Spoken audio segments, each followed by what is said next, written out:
آپ نے سنا ہوگا ایک صحابی جن کو عبداللہ اسود کہا جاتا ہے اور تاریخ میں ان کا نام سعد بھی ہے رضی اللہ تعالیٰ حضرت سعد، کالے تھے، جوان سے حضور کی بارگاہ میں آیا، کہا نکاح کرنے کی خواہش ہے لیکن کوئی بیٹی دیتا نہیں۔ نبی پاک صلی اللہ علیہ وسلم نے مدینے کے ایک انصار صحابی جو ابھی نئے اسلام میں آئے ہوئے تھے، ان کی بیٹی بڑی حسین تھی، خوبصورت تھی، حضور نے فرمایا جا ان کے گھر پیغام لے کر جا۔ یہ آئے، وہ مدینے کے جو صحابی تھے عمر ان کا نام، حضرت عمر ان کی بیٹی مدینے کی خوبصورت ترین لڑکیوں میں سے، وہ صحابی اور اپنی اہلیہ کے ساتھ بیٹھے تھے اور یہ نوجوان جو کالے رنگ کے ہیں آئے، کہا کہ حضور پاک صلی اللہ علیہ وسلم نے بھیجا ہے۔ کہا کیوں بھیجا ہے؟ کہا سنا کہ آپ کے گھر میں جوان بیٹی ہے، میں نکاح کا پیغام لے آیا۔ تو صحابی نے اوپر سے نیچے ان کو دیکھا، شکل کالی ہے، ان کی بیٹی نہایت خوبصورت۔ میرے عزیزوں، یہ امتحان کی گھڑی ہوتی ہے۔ کہا شوہر اور بیوی دیکھتے رہے، ایسا کیسے ہوگا ہماری اتنی خوبصورت بیٹی ان کے ساتھ نکاح کر دیں۔ میں آپ کو بتاتا ہوں، میچنگ ضروری ہے، آپ بھی کریں، میں اس کے خلاف نہیں جا رہا، لیکن یہ بات یہاں مسئلہ الگ ہے، یہاں مسئلہ الگ ہے۔ میرے اس بیان کا مطلب یہ نہیں ہے کہ آپ لڑکے اور لڑکی میں میچنگ نہ دیکھیں، دیکھیں آپ، سنت ہے، لیکن اس واقعے میں مسئلہ صرف میچنگ کا نہیں تھا، یہاں فرمان رسول کا تھا، یہاں مسئلہ میچنگ کا نہیں ہے۔ دونوں صحابہ، وہ صحابی اور صحابیہ اہلیہ دونوں دیکھتے ہیں اور ان سے کہتے ہیں اچھا حضور نے بھیجا ہے، ٹھیک ہے ہم دیکھ کر کے جواب دے دیں گے، آپ جائیے۔ اس صحابی کے لیے تعجب کی بات نہیں تھی، روز ریجیکٹ ہوتے تھے کہیں نہ کہیں، ان کے لیے تعجب کی بات نہیں تھی۔ کہا یہاں پر بھی وہی ہوا جو ہوتا ہے، وہ چلے گئے۔ لیکن اس واقعے میں جو سب سے اہم رول ہے اس شہزادی کا، جو خوبصورت ترین تھی، وہ گھر کے اندر بیٹھی سن رہی تھی۔ جب وہ کالے نوجوان چلے گئے، نوجوان شہزادی اندر سے آئی، اپنے ماں باپ سے پوچھتی کون آیا تھا؟ کہا بیٹی کوئی آیا، کہا میں نے سن لیا ہے اندر سے، کوئی آیا تھا میرے نکاح کا پیغام لے کر کے حضور کے دربار سے۔ ماں اور باپ سہم گئے، کہا اچھا تو نے سن لیا؟ کہا میں نے سنا، آپ نے جواب کیا دیا؟ کہا دیکھتی نہیں بیٹا وہ تیرے میچ کا ہے، تیرے برابر کا ہے، اس کی شکل برابر تیرے سے ملتی نہیں ہے۔ کہا پھر کیا سوچا آپ نے؟ حضور سے جا کر کے بات کریں گے۔ وہ دوشیزہ، وہ نوجوان شہزادی رونے لگ گئی، کہا مجھے اللہ کے عذاب سے ڈر لگتا ہے کہ میرے والد ہے، میری والدہ، آپ نے کیا کیا آج آپ کو اندازہ ہے؟ آپ نے صرف آنے والے کا رنگ دیا دیکھا، بھیجنے والے کا رنگ نہیں دیکھا۔ کس نے بھیجا تھا یہ آپ نے نہیں دیکھا۔ قسم رب ذوالجلال کی، اگر رسول اللہ نے اس کو بھیجا ہے تو زندگی بھر میں اس کی نوکرانی بن کر رہنے کو تیار، اس لیے کہ میرے آقا کی طرف سے ہے۔ یہ ہے خواہشات کی قربانی میرے نبی کے نام پر، خواہشات کی قربانی۔ کون سی خوبصورت لڑکی نہیں چاہتی کہ اس کا شوہر اچھا خاصا ہو، لیکن اس لڑکی کے دل سے اگر خواہشات ختم ہوئی تو صرف رسول اللہ کی رضا کے لیے۔ اب ماں اور باپ دونوں نے اپنی بیٹی کی بات سنی تو دوڑتے ہوئے مسجد نبوی کی طرف گئے، جبکہ رسول کریم صلی اللہ تعالیٰ علیہ وسلم کے پاس وہ صحابی پہلے سے جا کر سنا رہے تھے کہ میں گیا تھا، میں نے بات رکھی لیکن انہوں نے ٹال مٹول کیا۔ اللہ کے حبیب صلی اللہ علیہ وسلم ابھی ان کی بات سن رہے تھے کہ پیچھے سے دوڑتے ہوئے یہ ماں باپ بھی آ گئے لڑکی کے۔ یا رسول اللہ معاف فرما دیں، خطا ہو گئی، آپ کے فرمان پر عمل کرنے میں تاخیر ہو گئی، ہماری بچی نے ہمیں بتا دیا، ہم معافی چاہتے ہیں اے اللہ کے نبی، ہم راضی ہیں اس پیغام سے، ہم اپنی بیٹی اس نوجوان کو دینے کے لیے تیار ہیں۔ اللہ کے رسول صلی اللہ تعالیٰ علیہ وسلم نے ان کی خطا معاف فرمائی اور مسجد نبوی میں میرے آقا صلی اللہ تعالیٰ علیہ وسلم نے نکاح کا یہ جشن رکھا، نکاح کا مسئلہ وہیں طے ہونا تھا، لیکن یہ وہ دن تھا جب اللہ کے حبیب صلی اللہ علیہ وسلم کو جنگ احد کے لیے رات کو نکلنا تھا، جنگ میں جانا تھا۔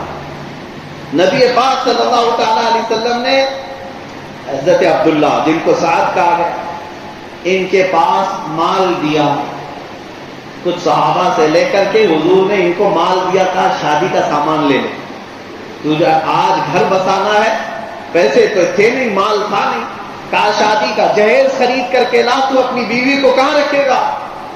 یہ خوشی خوشی گئے اور جہیز کا سامان خریدنے کے لیے بازار میں گئے تو وہاں ایک منادی اعلان کر رہا تھا، اے مسلمانوں، اللہ کے نبی صلی اللہ علیہ وسلم جہاد کے لیے نکل رہے ہیں، مشرکین نے حملہ کیا ہے، تم میں سے کون ہے جو نبی پاک کے شانہ بشانہ کھڑا ہو جائے؟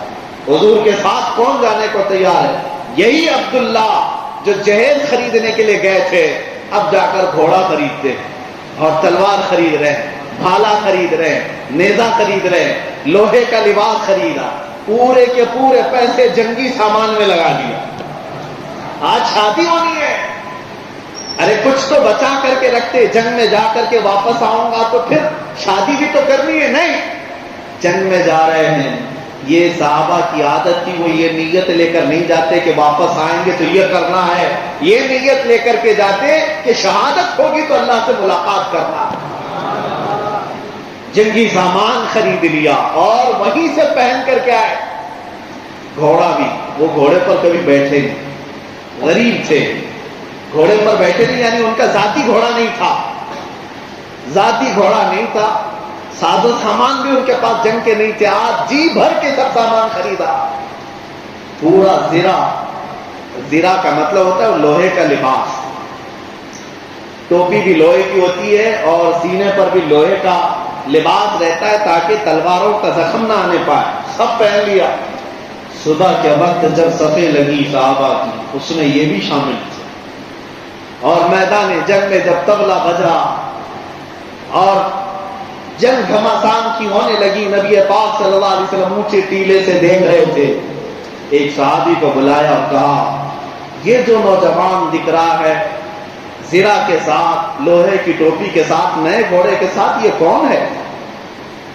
حضور نے جب پوچھا تو صحابہ اس کی تلاش میں لگ گئے، کہا ہم میں سے کوئی نہیں پہچان رہا، اس کو نیا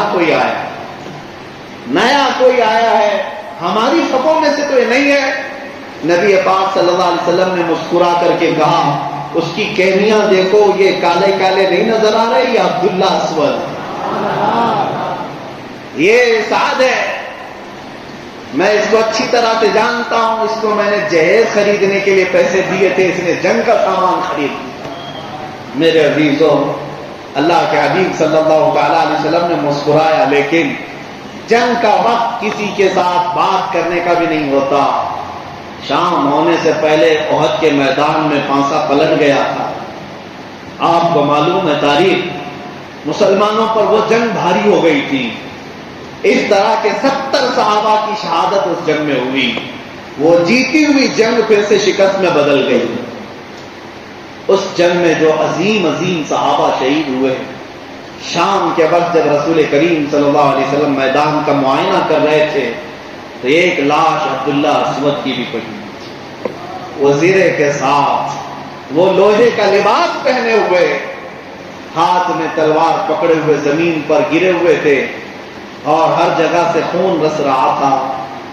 لیکن قربان جاؤ، صحابہ کی بہت ساری لاشیں تھی، لیکن میرے آقا نے اس لاش کے پاس آ کر کے قریب مٹی میں نیچے حضور بیٹھ گئے، حضور میدان میں بیٹھ گئے، ان کے سر سے زرہ کو اتارا، صحابہ دیکھ رہے تھے، لوہے کی ٹوپی خود جس کو کہتے ہیں اس کو اتارا، اور جیسے ہی لوہے کی ٹوپی کو اتارا تو سبوں نے پہچان لیا یہ عبداللہ اسود۔ لیکن اس کے بعد اس صحابی کی قسمت دیکھیں، میرے آقا نے ان کا سر اپنی گود میں رکھ لیا اور ان کے سر پر اور ان کے چہرے پر جتنی دھول لگی تھی میرے آقا نے اپنے ہاتھوں سے صاف کیا، خون کو پوچھا، اور اس کے بعد قرآن کی یہ آیت پڑھتے ہیں اللہ کے نبی صلی اللہ علیہ وسلم، من المؤمنین رجال صدقوا ما عاهدوا اللہ علیہ، صحابہ سے کہتے میرے آقا، اللہ قرآن میں فرماتا ہے مومنین میں کچھ ایسے بندے ہیں جنہوں نے اللہ سے کیا ہوا وعدہ پورا کر دیا، انہی میں سے میرا یہ صحابی ہے۔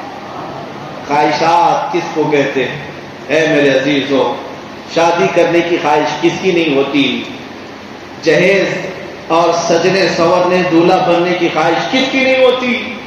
لیکن خواہشات کی قربانیاں یہ بہت بڑی قربانیاں ہیں۔